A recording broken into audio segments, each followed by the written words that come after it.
Fuera de este mundo. Neville Goddard. Lecciones del filósofo más grande del que jamás oíste hablar. Actualizadas por Juan David Arbeláez. Fuera de este mundo. Neville Goddard, 1949. 1. Pensando cuatridimensionalmente. Y les he dicho ahora, antes que suceda, para que cuando suceda, crean. Juan 14:29. Muchas personas, entre las que me incluyo, han observado eventos antes de que ocurrieran, es decir, antes de que se dieran en este mundo de 3 dimensiones. Ya que es posible observar un evento antes de que ocurra en el espacio de 3 dimensiones, la vida en la Tierra debe proceder según un plan, y este plan debe existir en algún lugar en otra dimensión, y debe estar moviéndose lentamente a través de nuestro espacio. Si los eventos ocurridos no estaban en este mundo cuando fueron observados, entonces, para ser perfectamente lógicos, deben haber existido fuera de este mundo. Y lo que sea que esté allí para ser visto antes de que ocurra aquí, debe estar predeterminado desde el punto de vista del ser despierto en un mundo tridimensional. Entonces, surge la pregunta: ¿somos capaces de alterar nuestro futuro? Mi objetivo en escribir estas palabras es indicar las posibilidades inherentes al ser humano, para demostrar que él sí puede alterar su futuro. Pero, una vez alterado, forma nuevamente una secuencia determinada, comenzando desde el punto de la interferencia, un futuro que será consistente con su alteración. Este futuro está más determinado por las actitudes del ser humano que por sus actos. La piedra angular en la que se basan todas las cosas es el concepto que cada individuo tiene de sí mismo. Cada persona actúa de la manera en que lo hace, y tiene las experiencias que tiene, por el concepto que tiene de sí mismo, no por ninguna otra razón. Si tuviera un concepto diferente de sí mismo, actuaría de manera diferente. Un cambio en el concepto de sí mismo automáticamente alterará su futuro. Y un cambio en cualquier término de sus futuras experiencias, recíprocamente, alterarán su concepto de sí mismo. Lo que el individuo asume, las asunciones que considera insignificantes pero verdaderas, produce efectos que son considerables, y por lo tanto debería revisar el valor que le da a todas sus asunciones y reconocer su enorme poder creativo. Todos los cambios tienen lugar primero en la conciencia. El futuro, aunque esté preparado de antemano en todos sus detalles, tiene varios resultados. En todo momento de nuestra vida tenemos ante nosotros la elección de cuál de varios futuros elegiremos. Hay 2 enfoques del mundo que poseemos todos, un enfoque natural y un enfoque espiritual. Los antiguos maestros llamaban a uno la mente carnal y al otro la mente de Cristo.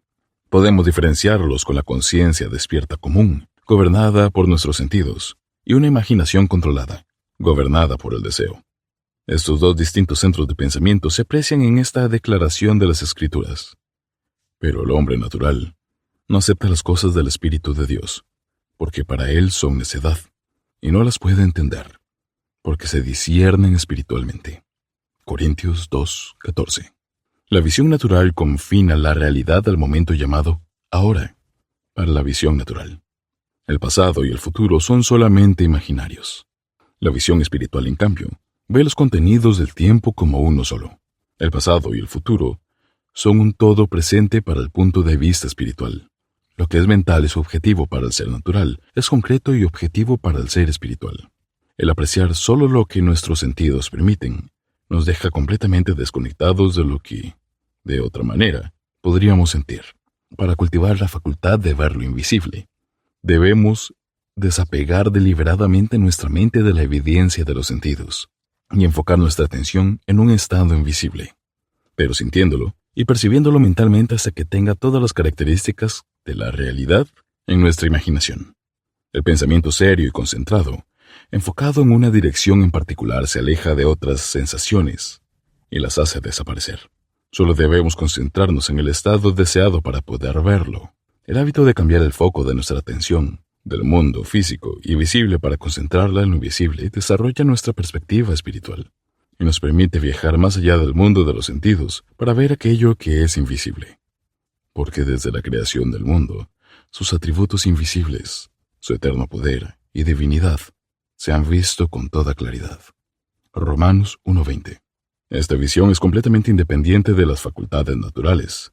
Decídete a abrirla y activarla, porque de lo contrario tus esfuerzos serán fútiles, ya que las cosas del espíritu solo se disciernen espiritualmente. Un poco de práctica nos convencerá de que al controlar nuestra imaginación, podemos reestructurar nuestro futuro en armonía con nuestros deseos. Un deseo es solo el impulso primario de la acción. No podríamos mover ni un solo dedo si no tuviéramos el deseo de hacerlo. No importa lo que hagamos, seguimos el deseo que en ese momento domina nuestra mente.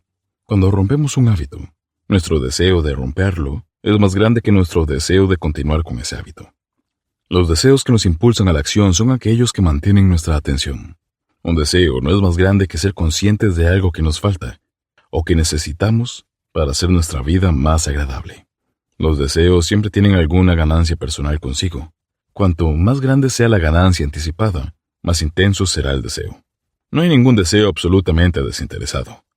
Donde no hay nada que ganar, no hay deseo.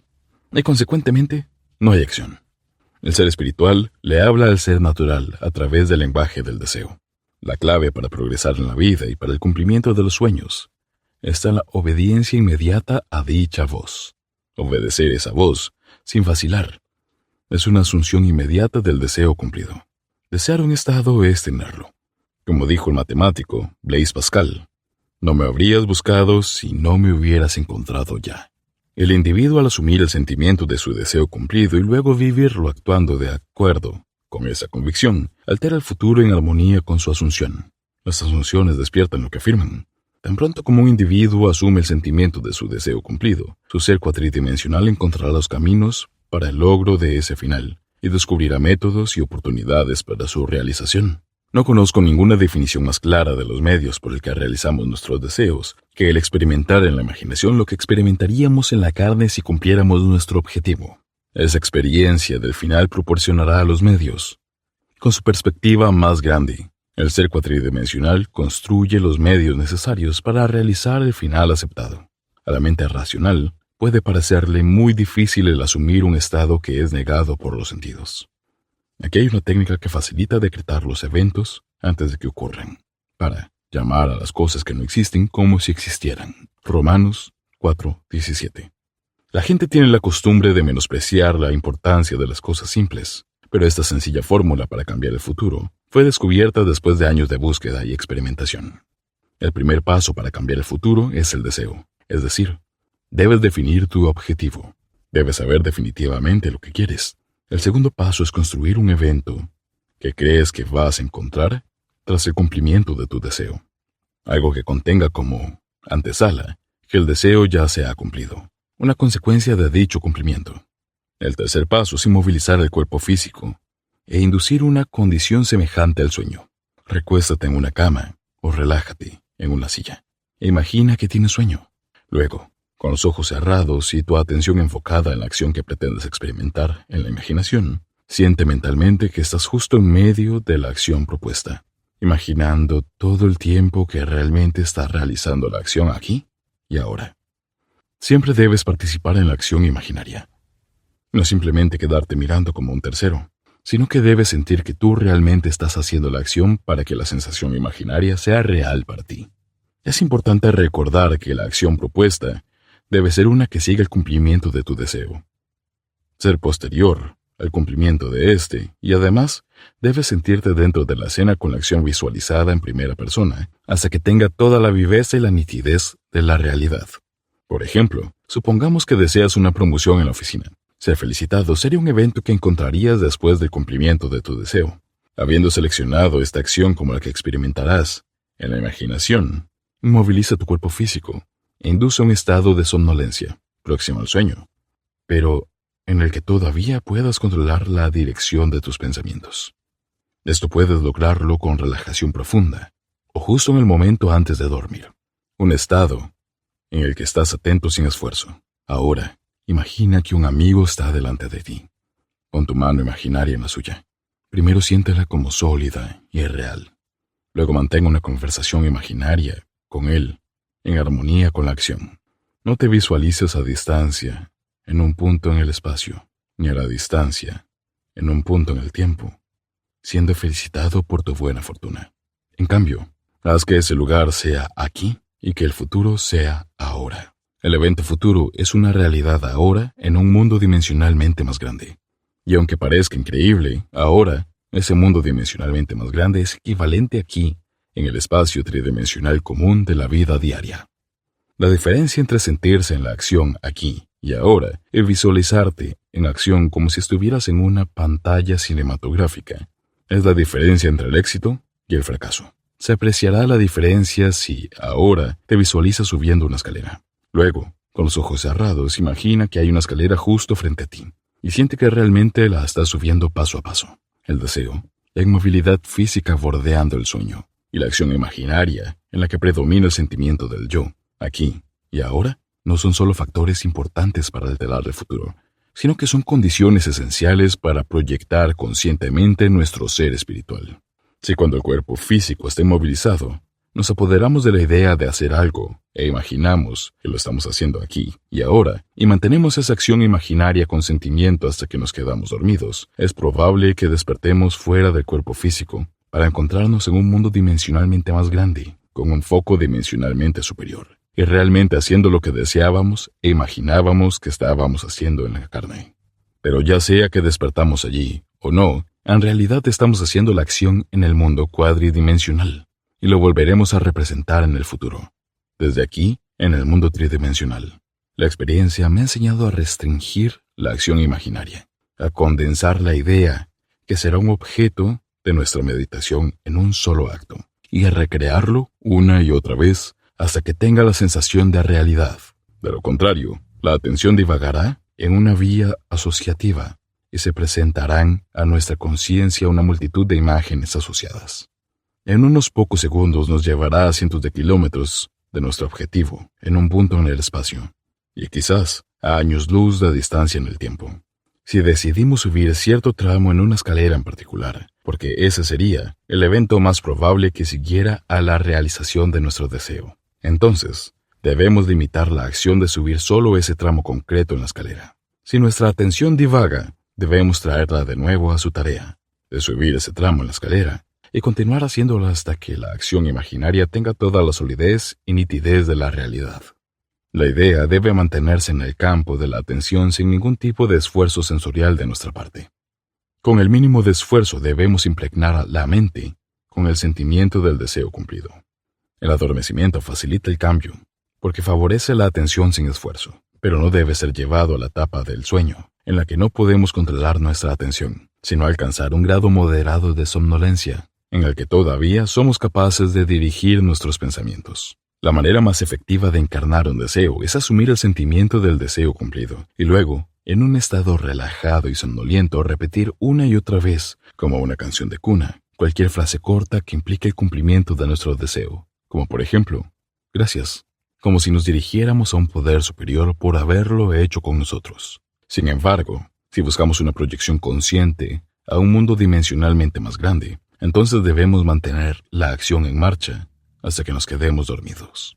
Experimenta la imaginación con toda la nitidez de la realidad, lo que se experimenta en la carne, si lograras tu objetivo, y con el tiempo lo encontrarás en la carne, como lo encontraste en la imaginación. Alimenta la mente con premisas, es decir, con asunciones que se presumen verdaderas, porque las asunciones, aunque sean irreales para los sentidos, si se persiste en ellas hasta que tenga la sensación de realidad, se convertirán en hechos. Para una asunción, todos los medios que promueven esa realización son buenos e influyen en el comportamiento del todo, inspirando en todas las decisiones, acciones y palabras que tienden hacia su cumplimiento. Para entender cómo el individuo moldea su futuro en armonía con su asunción, debemos saber que nos referimos con un mundo dimensionalmente más grande, porque es a un mundo dimensionalmente más grande al que vamos mentalmente para alterar nuestro futuro. La observación de un evento antes de que suceda implica que el mundo está predeterminado, desde el punto de vista de la persona, en el mundo tridimensional. Por lo tanto, para cambiar las condiciones aquí en las 3 dimensiones físicas, primero debemos cambiarlas en las 4 dimensiones que trascienden lo físico. Las personas solo están familiarizadas con las 3 dimensiones de longitud, anchura y altura, y creen que si hubiera una 4ª dimensión debería ser tan obvia como las dimensiones de longitud, anchura y altura. Pero una dimensión no es una línea. Es cualquier forma en que una cosa puede ser medida. y que es completamente diferente de todas las demás formas. Es decir, para medir un sólido cuadridimensionalmente, lo medimos en cualquier dirección excepto la de su longitud, anchura y altura. ¿Existe otra manera de medir un objeto que no sea longitud, anchura y altura? El tiempo mide mi vida sin emplear esas tres dimensiones de longitud, anchura y altura. No existe tal cosa como un objeto instantáneo. Su aparición y desaparición son medibles. Perdura durante un tiempo determinado. Podemos medir su duración sin utilizar las dimensiones de longitud, anchura y altura. El tiempo es definitivamente una cuarta manera de medir un objeto. Mientras más dimensiones tenga un objeto, más sustancial y real se convierte. Una línea recta que está completamente en una dimensión adquiere forma, masa y sustancia por la adición de dimensiones. ¿Qué cualidad nueva aportaría el tiempo? La cuarta dimensión, que lo haría muy superior a los sólidos, como los sólidos son a las superficies y las superficies a las líneas. El tiempo es un medio para los cambios en la experiencia porque todos los cambios requieren tiempo. La nueva cualidad es la variabilidad. Observa que, si bisecamos un sólido, una sección transversal sería una superficie. Al bisecar una superficie obtenemos una línea, y al bisecar una línea obtenemos un punto. Esto significa que un punto no es más que una sección transversal de una línea que, a su vez, no es más que una sección transversal de una superficie que, a su vez, no es más que una sección transversal de un sólido que, a su vez, si se lleva a la conclusión lógica, no es más que una sección transversal de un objeto cuadridimensional. No podemos evitar la conclusión de que todos los objetos tridimensionales no son más que secciones transversales de cuerpos cuadridimensionales, lo que significa que cuando te encuentro, me encuentro con una sección transversal de tu ser cuadridimensional. Un ser cuadridimensional que no se ve. Para ver el ser cuadridimensional debo ver cada sección transversal o momentos de tu vida, desde el nacimiento a la muerte, y verlos todos como existentes. Mi enfoque debería abarcar toda la gama de impresiones sensoriales que has experimentado en la Tierra, además de aquellas que puedas encontrar a lo largo de tu vida. Deberías verlas, no en el orden en que tú las has experimentado, sino como un todo presente, porque el cambio es la característica de la cuarta dimensión, y por ello, yo debería poder verlas en un estado de flujo, como un todo viviente y animado. ¿Qué significa esto para nosotros desde un mundo tridimensional? Significa que este mundo, que creemos tan sólidamente real, es una sombra de la cual podemos pasar en cualquier momento. Es una abstracción de un mundo más fundamental y dimensionalmente más grande, que a su vez es otro mundo, aunque mucho más fundamental y dimensionalmente superior. Y así sucesivamente, hasta el infinito. El absoluto es inalcanzable debajo de cualquier medio o análisis, no importa cuántas dimensiones añadamos al mundo. El viento puede probar la existencia de un mundo dimensionalmente más grande simplemente enfocando su atención en un estado invisible e imaginando que lo ve y lo siente. Si permanece concentrado en ese estado, su entorno actual desaparecerá, y desaparecerá en un mundo dimensionalmente más grande, donde el objeto de su contemplación será visto como una realidad concreta y objetiva. Los dramas de la vida no son más que el escalar de un multitudinario bloque en la dimensión del tiempo. Un estado de este universo serial que algún día los científicos lograrán explicar. Pero en la práctica, siempre será más importante cómo utilicemos este universo serial para cambiar el futuro que comprender el porqué de su existencia. Para cambiar el futuro, solo tenemos que ocuparnos de dos mundos en la serie infinita del universo. El mundo que conocemos, con la razón de nuestros órganos corporales, y el mundo que percibimos independientemente de estos órganos corporales. 2. Las asunciones se convierten en hechos. Si bien solo tenemos que concentrarnos en el estado deseado para verlo mentalmente, para darle realidad, y para que se convierta en un hecho objetivo, debemos enfocar nuestra atención en su estado invisible, hasta que tenga la sensación de realidad. Cuando a través de la atención concentrada nuestro deseo parece poseer la nitidez y la sensación de realidad, le hemos otorgado el derecho de convertirse en un hecho visible y concreto. Si te resulta difícil controlar la dirección de tu atención mientras estás en un estado próximo al sueño, te será de gran ayuda observar fijamente un punto a manera de meditación. No mires su superficie, sino dentro, y más allá de cualquier objeto plano como una pared, alfombra o cualquier otro objeto que no tenga profundidad. Imagina entonces que en esa superficie estás viendo, y lo que quieres ver y escuchar, hasta que tu atención esté exclusivamente ocupada por dicho estado imaginario. Al final de tu meditación, cuando te despiertes de este sueño controlado, te sentirás como si hubieras regresado de una gran distancia. El mundo visible que habías dejado afuera ahora vuelve a la conciencia, y con su sola presencia te informará que has vivido la ilusión de contemplar al objeto de tu deseo como real. Decídete a permanecer fiel a tu visión, y mediante esta actitud mental sostenida confirmarás tu don de realidad, y probarás con ello que tienes el poder de darle realidad a tus deseos, para que se conviertan en hechos visibles y concretos. Define tu ideal, y concentra tu atención en la idea de identificarte y hacerte uno con este. Asume el sentimiento de hacerlo, el sentimiento que sería tuyo, si ya fuera la encarnación de ese ideal. Luego vive y actúa según esta convicción. Esta asunción, aunque sea negada por los sentidos, si persistes en ella, se convertirá en un hecho. Sabrás cuando hayas tenido éxito en fijar el estado deseado en la conciencia simplemente mirando mentalmente a las personas que conoces. En los diálogos contigo mismo eres menos inhibido y más sincero que en las conversaciones reales con los demás. Por lo tanto, la oportunidad de autoanálisis surge cuando eres sorprendido por tus conversaciones mentales con los demás. Si los ves como los veías anteriormente, no has cambiado tu concepto de ti mismo. Porque todos los cambios de conceptos del ser tienen como resultado un cambio en las relaciones en tu mundo. En tu meditación, permite que los demás te vean como te verían si este nuevo concepto de ti mismo ya fuera un hecho concreto. Siempre parecerás para los demás como una personificación del ideal que inspiras. Por lo tanto, en meditación, cuando contemplas a los demás, debes ser visto por ellos mentalmente de la manera en que serías visto por ellos físicamente si tu concepto de ti mismo ya fuera un hecho objetivo. Es decir, en meditación, imagina que ellos te ven expresando aquello que deseas ser. Si asumes que eres lo que quieres ser, tu deseo se ha realizado.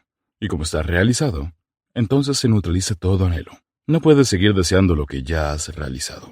Tu deseo no es algo por lo que trabajas para cumplir, es reconocer algo que ya posees. Es asumir el sentimiento de ser aquello que deseas ser. Creer y ser son uno. El que concibe y su concepción son uno. Por lo tanto, aquello que concibe ser nunca puede estar tan lejos de ti. Si puedes creer, al que cree todo le es posible. Marcos 9:23. El ser es la sustancia de todas las cosas por las que se espera. Es la evidencia de todas las cosas que aún no son vistas. Si asumes que ya eres aquello que deseas ser, entonces verás a los demás relacionados con tu asunción. En tu meditación debes representar a los demás ante ti, como si ellos reconocieran aquello que deseas y cómo se comportarían contigo tras reconocer tu logro. A través del deseo te elevas por encima de tu esfera actual, y el camino que va del anhelo al cumplimiento se acorta. He afirmado que el individuo tiene en cada momento del tiempo la posibilidad de elegir cuál de los varios futuros va a encontrar. Pero surge la pregunta, ¿cómo es posible si las experiencias del ser, despierto en el mundo tridimensional, son predeterminadas? Esta capacidad de cambiar el futuro se aprecia si comparamos las experiencias de la vida en la Tierra con esta página impresa. El individuo experimenta los acontecimientos en la Tierra de forma individual y sucesivamente, de la misma manera que tú estás experimentando ahora las palabras de esta página. Imagina que cada palabra en esta página representa una impresión sensorial en particular. Para obtener el contexto, para entender mi mensaje, tú enfocas tu visión en la primera palabra de la esquina superior izquierda y luego mueves tu enfoque a través de la página, de izquierda a derecha, permitiendo que caiga a las palabras de manera individual y sucesiva. En el momento en que tus ojos lleguen a la última palabra, en esta página, habrás extraído mi mensaje. Sin embargo, supongamos que al mirar la página, con todas las palabras impresas tal como están, decidieras reorganizarlas. Al hacerlo, podrías contar una historia completamente diferente. De hecho, podrías contar muchas historias diferentes. Un sueño no es nada más que el pensamiento cuadridimensional desorganizado y la reorganización de impresiones sensoriales, pasadas y futuras, en un nuevo orden aleatorio. El individuo rara vez sueña con los acontecimientos en el orden que experimenta cuando está despierto. Usualmente sueña con dos o más acontecimientos separados en el tiempo, fusionados en una sola impresión sensorial, o reordena tan completamente sus impresiones sensoriales de la vigilia que no las reconoce cuando las encuentra en su estado despierto. Cuando hayamos aprendido a controlar nuestra atención en el mundo cuadridimensional, seremos capaces de recrear conscientemente las circunstancias en el mundo tridimensional. Podremos aplicar ese control a través del sueño despierto o meditación, donde nuestra atención puede mantenerse sin esfuerzo, ya que la atención sin esfuerzo es indispensable para cambiar el futuro. Nosotros en un sueño despierto controlado podemos construir conscientemente un evento que deseamos experimentar en el mundo tridimensional. Las impresiones sensoriales que utilizamos para construir nuestro mundo despierto son realidades presentes desplazadas en el tiempo o en el mundo cuadridimensional. Todo lo que hacemos al construir el sueño despierto es seleccionar de una amplia gama de impresiones sensoriales aquellas que, cuando son ordenadas apropiadamente, implican que ya hemos realizado nuestro deseo, con el sueño claramente definido. Nos relajamos en una silla e inducimos un estado de conciencia próximo al sueño. Un estado que, aunque bordea el sueño, nos mantiene en control consciente de nuestra atención. Cuando hemos logrado ese estado, experimentamos en la imaginación lo que experimentaríamos en la realidad si este sueño fuera un hecho objetivo. Al aplicar esta técnica para cambiar el futuro, es importante recordar siempre que lo único que debe ocupar a la mente durante el sueño despierto es la visualización en primera persona de las acciones que implican el cumplimiento de nuestro deseo. De qué manera ese sueño despierto se convertirá en un hecho físico no es asunto nuestro. Nuestra aceptación del sueño despierto como una realidad física genera los medios para su cumplimiento. Esta única cosa hago, olvidando lo que queda atrás y extendiéndome lo que está adelante. Prosigo hacia la meta para obtener el premio. Filipenses 3, 13-14. 3. El poder de la imaginación. Conocerán la verdad, y la verdad les hará libres. Juan 8:32. Las personas declaran que todo juicio que hacen se fundamenta en la realidad externa con las que se relacionan. Esto significa que si yo, estando en prisión, me sugiero a mí mismo que soy libre y consigo creer que soy libre, es verdad que yo creo en mi libertad, pero no por ello soy libre, porque sería víctima de una ilusión. Pero por mis propias experiencias he llegado a creer en tantas cosas extrañas que veo pocas razones para dudar de la verdad de las cosas que están más allá de mi experiencia. Los antiguos maestros nos advirtieron que no juzgáramos por las apariencias porque la verdad no tiene que ajustarse a la realidad externa con la que se relacionan. Ellos declararon que no importa qué tan real parezca ser nuestra creencia, sino hace libre aquel de quien sostenemos esa creencia. Y hacerlo es realizar un juicio falso.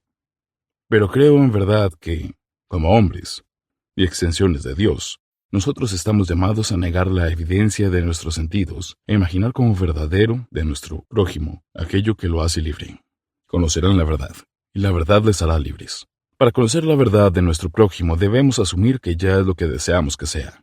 Cualquier concepto que tengamos de otro que no se ajusta a su deseo cumplido, no le hará libre, y por lo tanto, no puede ser la verdad.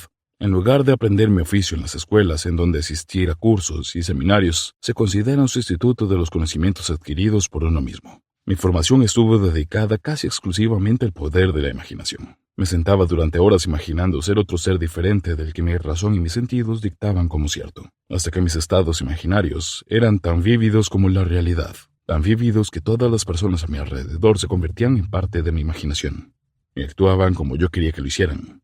Por el poder de mi imaginación, mi fantasía guiaba la de ellos y les dictaba su comportamiento. Y las conversaciones que mantenían mientras yo me identificaba con este estado imaginado. La imaginación del individuo es el individuo mismo, y el mundo tal como le ve la imaginación es el mundo real. Pero es nuestro deber imaginar todo lo amable y de buen nombre. Dios no ve como el hombre ve, pues el hombre mira la apariencia exterior, pero el Señor mira del corazón. 1 Samuel 16:7. Como el hombre piensa en su corazón, así es él. Proverbios 23:7. El deseo es el poder que la imaginación utiliza para moldear la vida en torno a ti, como cada uno la moldea en su interior. En mi caso, primero deseo ver a cierta persona o una escena determinada, y luego miro como si estuvieran viendo aquello que quiero ver, y el estado imaginado se vuelve objetivamente real. Si deseo escuchar algo, entonces siento como si lo estuviera oyendo, y la voz imaginada habla lo que yo le dicto como si estuviera iniciando el mensaje. Podría darte muchos ejemplos para probar mis argumentos, para probar que estos estados imaginados se convierten en realidades físicas. Pero sé que mis ejemplos despertarán una incredulidad natural en todos aquellos que no se han encontrado con algo parecido o que no están inclinados hacia mis argumentos. Aún así, la experiencia me ha convencido de la verdad de esta afirmación. Él llama a las cosas que no existen, como si existieran. Romanos 4:17. Porque yo, en intensa meditación, he llamado a las cosas que no se veían como si existieran. Y lo que no se veía no solo se hizo visible, sino que finalmente se convirtió en realidades físicas.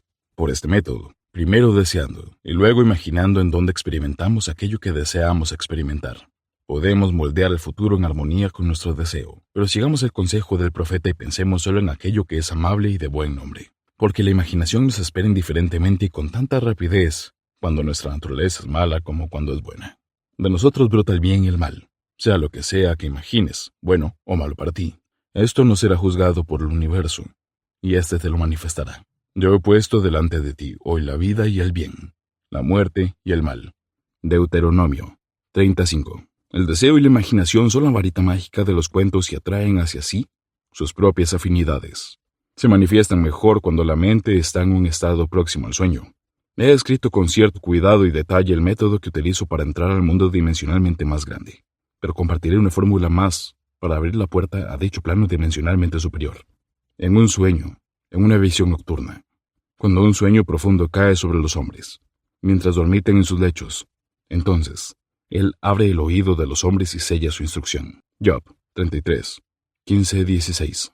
En el sueño generalmente somos el sirviente de nuestra visión en lugar de su maestro, pero la fantasía interna del sueño puede transformarse en una realidad externa. En el sueño como en la meditación nos desplazamos de este mundo a un mundo dimensionalmente superior. Dice que las formas del sueño no son imágenes planas, de dos dimensiones como creen los psicólogos modernos. Son realidades sustanciales de este mundo dimensionalmente más grande y yo puedo sujetarlas. He descubierto que, si me sorprendo soñando, puedo sujetarme de cualquier forma inanimada o inmóvil del sueño como una silla, una mesa, una escalera, un árbol, y ordenarme despertar. Al dar la orden de despertar mientras me sostengo firmemente del objeto del sueño, soy empujado a través de mí mismo con la clara sensación de estar despertando de un sueño. Despierto en otra esfera mental sosteniendo el objeto de mi sueño, para descubrir que ya no soy más el sirviente de mi visión, sino que soy su amo, porque estoy completamente consciente y en control de los movimientos de mi atención. En este estado completamente consciente, cuando controlamos la dirección del pensamiento, que llamamos a las cosas que no se ven como si se vieran. En este estado llamamos a las cosas deseando y asumiendo el sentimiento del deseo cumplido. A diferencia del mundo de 3 dimensiones donde hay un intervalo entre nuestra asunción y su cumplimiento, en el mundo dimensionalmente más grande hay una realización inmediata de nuestra asunción. Aquí no hay necesidad de esperar 4 meses hasta la cosecha. El mundo dimensionalmente superior. No necesitan pelear. Estén quietos y vean la salvación del Señor con ustedes. 2. Crónicas 20:17. Y como este mundo más grande está pasando lentamente a través de nuestro mundo tridimensional, mediante el poder de la imaginación podemos moldear nuestro mundo en armonía con nuestro deseo. Mira como si hubieras visto, escucha como si hubieras escuchado, extiende tu mano imaginaria como si hubieras tocado, agradece como si ya te hubiera dado, y tus asunciones se convertirán en hechos. Para aquellos que creen solo en el juicio de sus sentidos en este momento como la única realidad, esto será necedad y piedra de tropiezo. Pero yo predico y practico la fijación de la conciencia de aquello que el individuo desea manifestar. Nadie necesita ayuda para ser dirigido en la aplicación de esta ley de la conciencia. Yo soy, es la autodefinición de lo absoluto, la raíz de la cual surge todo.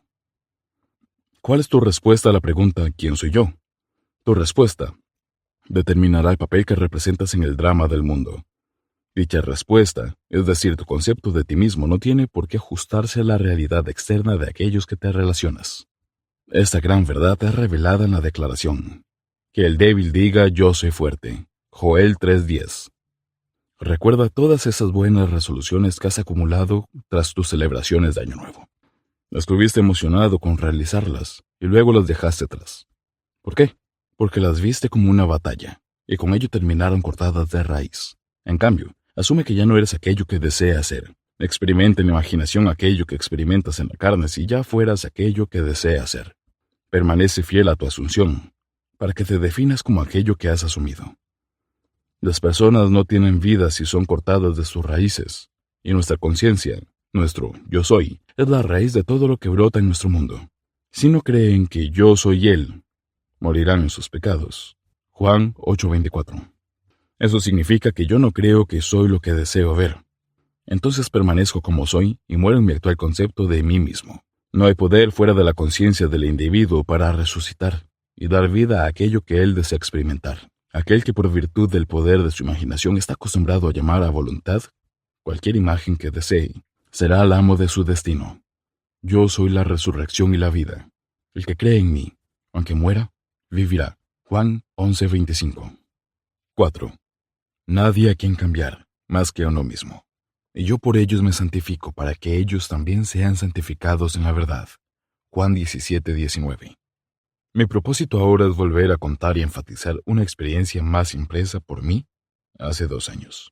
Creo que estas citas de mi escrito, La Búsqueda, nos ayudarán a entender el funcionamiento de la ley de la conciencia y nos mostrará que no tenemos a nadie a quien cambiar más que nosotros mismos. Una vez, en un intervalo de ocio en el mar, yo medité sobre lo que sería un estado perfecto y me pregunté cómo sería si yo pudiera contemplar la inequidad y si para mí todas las cosas fueran puras y estuviera yo libre de toda condena. Mientras me perdía en esa intensa meditación, me encontré elevado por encima del oscuro ambiente de los sentidos. Tan intensa fue la sensación que sentí que era un ser de fuego habitando en un cuerpo de aire. Voces como un coro celestial con la exaltación de los que han sido vencedores en un conflicto con la muerte estaban cantando: ha resucitado, ha resucitado. Intuitivamente, supe que se referían a mí. Luego me pareció estar caminando en la noche. Pronto me encontré con esa escena que podría haber sido el antiguo estanque de Bethesda, ya que en este lugar había una gran multitud de gente impedida como ciegos, paralíticos y lisiados, esperando, no el movimiento del agua como era la tradición, sino esperándome a mí. A medida que me acercaba sin pensar ni esforzarme, se iban moldeando unos tras otros, como por algún mago de la belleza. Ojos, manos, pies, todos los miembros que les faltaban eran traídos de alguna reserva invisible y moldeados en armonía con la perfección que yo sentía que brotaba de mí. Cuando todos se perfeccionaron, el coro cantó regocijando: está terminado. Y entonces la cena se disolvió y desperté. Sé que esta visión fue resultado de mi intensa meditación sobre la idea de perfección, ya que mis meditaciones invariablemente traen unión con el estado complementado. Había estado tan absorto con la idea de una visión perfecta y pura de mí, que por un momento me había convertido en lo que contemplaba.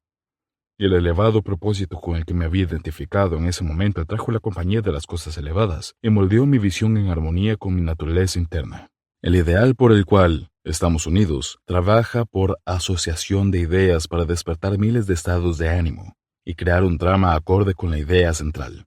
Mis experiencias místicas me han convencido de que no hay otra forma de atraer la perfección externa que por medio de la transformación de nosotros mismos. En el momento en que conseguimos transformarnos a nosotros mismos, el mundo se desvanece mágicamente ante nuestros ojos y se remodela en armonía para afirmar nuestra transformación. En la economía divina nada se pierde. No hay poder transformador en la muerte. Y estemos aquí o allá, modelamos el mundo que nos rodea por la intensidad de nuestra imaginación y sentimiento. E iluminamos u oscurecemos nuestra vida por los conceptos que tenemos de nosotros mismos. Nada es más importante para nosotros que la concepción que tenemos de nosotros mismos. Esto es especialmente cierto en lo que respecta a nuestro concepto del uno dimensionalmente más grande dentro nuestro. Aquellos que nos ayudan o nos obstaculizan, ya sea que lo sepan o no, son los sirvientes de esta ley que moldea las circunstancias externas en armonía con nuestra naturaleza interna. Es nuestro concepto de nosotros mismos lo que nos libera o nos encadena, aunque puede usar elementos materiales para lograr su propósito, ya que la vida moldea el mundo externo para reflejar la disposición interna de nuestras mentes. No hay manera de lograr la perfección externa que buscamos, sino que es mediante la transformación de nosotros mismos. Ninguna ayuda viene de afuera. Las colinas a las que alcanzamos nuestros ojos son las de un rango interno. Somos nosotros mismos quienes las juzgamos como altas o bajas, como difíciles o sorteables. Es a nuestra propia conciencia a la que debemos volvernos como la única realidad, al único fundamento sobre el que se puede explicarse todos los fenómenos. Podemos confiar absolutamente en la justicia de esta ley, que nos dará solo lo que es de la naturaleza de nosotros mismos. Intentar cambiar el mundo antes de cambiar nuestro concepto de nosotros mismos es luchar contra la naturaleza de las cosas. No puede haber un cambio externo mientras no haya primero un cambio interno. Como es adentro, así es afuera. No estoy abogando por la indiferencia filosófica cuando sugiero que nos imaginemos a nosotros mismos que ya somos lo que queremos ser, viviendo en una atmósfera mental de grandeza. en lugar de utilizar medios físicos y argumentos para lograr el cambio deseado. Todo lo que hacemos, si no va acompañado de un cambio de conciencia, no es más que un inútil reajuste de superficies. Por mucho que nos esforcemos o luchemos, no podemos recibir más de lo que afirman nuestras asunciones. Es protestar contra la ley de nuestro ser y nuestro dominio sobre nuestro propio destino. Las circunstancias de la vida están demasiado relacionadas con el concepto que tengo de mí mismo como para no haber sido formadas por mi propio espíritu desde algún punto dimensionalmente más grande de mi ser. Si hay dolor en mí, en todos esos conceptos yo debería buscar la causa dentro de mí mismo, porque no me muevo aquí y allí, y vivo en un mundo con armonía con mi concepto de mí mismo. La meditación intensa produce una unión con el estado contemplado, y durante esta unión experimentamos visiones, y vivimos experiencias y nos comportamos de acuerdo con nuestro cambio de conciencia. Esto nos muestra que una transformación de la conciencia tendrá como resultado un cambio de entorno y comportamiento. Todas las guerras demuestran que las emociones violentas son extremadamente potentes para precipitar reajustes mentales. A cada gran conflicto le ha seguido una era de materialismo y codicia, en la que los ideales por los que aparentemente se libró el conflicto quedan enterrados y olvidados. Esto es inevitable porque la guerra evoca el odio, que impulsa un deseo en la conciencia desde el plano del ideal hasta el nivel donde se libra el conflicto. Si nos emocionáramos tanto por nuestros ideales como lo hacemos por nuestras aversiones, ascenderíamos el plano de nuestros ideales con la misma facilidad con la que ahora descendemos al nivel de nuestros odios. El amor y el odio tienen un mágico poder transformador, y al ejercitarlos nos convertimos en la semejanza de lo que contemplamos. Mediante la intensidad del odio, creamos en nosotros la naturaleza que imaginamos en nuestros enemigos. Las cualidades mueren por falta de atención. Por tanto, los estados desagradables pueden ser borrados imaginando y sintiendo belleza en lugar de cenizas y alegría en lugar de luto, más que atacando directamente el estado del que nos queremos librar. Todo lo que es bello y de buen nombre, piensa en ello, porque nos convertimos en aquello con lo que somos afines. No hay nada que cambiar más que nuestro concepto de nosotros mismos. Tan pronto como consigamos transformar nuestro yo, nuestro mundo se disolverá y remodelará en armonía con lo que nuestro cambio afirma. Neville Goddard, 1949. Fuera de este mundo. Neville Goddard. Lecciones del filósofo más grande del que jamás oíste hablar. Actualizadas por Juan David Arbeláez.